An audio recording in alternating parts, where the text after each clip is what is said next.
તો વરસાદને લઈને હવામાન વિભાગે મહત્વની આગાહી કરી છે। આજે 13 જિલ્લામાં વરસાદનું ઓરેન્જ અને યલો એલર્ટ આપવામાં આવ્યું છે।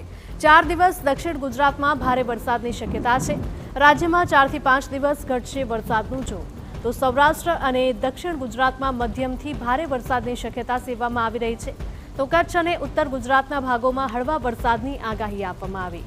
તો 2 જુલાઈ બાદ ફરીથી એકવાર ચોમાસું સક્રિય થવાની શક્યતાઓ સેવવામાં આવી રહી છે। વરસાદને લઈને હવામાન વિભાગ દ્વારા આગાહી આપવામાં આવી છે। આજે 13 જિલ્લામાં વરસાદનું ઓરેન્જ અને યલો એલર્ટ જાહેર કરવામાં આવ્યું છે। 4 દિવસ દક્ષિણ ગુજરાતમાં ભારે વરસાદની શક્યતા છે।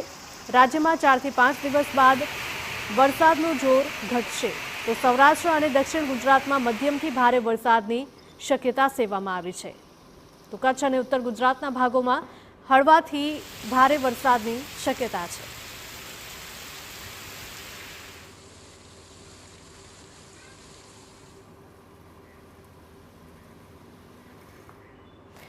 અને હવે ગ્રાફિક્સ દ્વારા સમજીશું કે કયા વિસ્તારમાં કેટલો વરસાદ અને આગામી સમયમાં કયા એલર્ટ પણ આપવામાં આવ્યા છે તેના વિશે વાત કરીશું।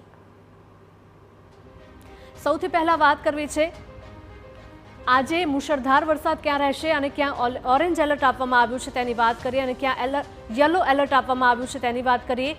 પાટણ, બનાસકાંઠા, જૂનાગઢ, ગીર સોમનાથમાં યલો એલર્ટ છે। આ સાથે જ મોરબી, રાજકોટ, નવસારી અને વલસાડમાં પણ યલો એલર્ટ આપવામાં આવ્યું છે। તો કચ્છ, બનાસકાંઠા, જામનગર અને દ્વારકામાં હવામાન વિભાગ દ્વારા ઓરેન્જ એલર્ટ આપવામાં આવ્યું છે।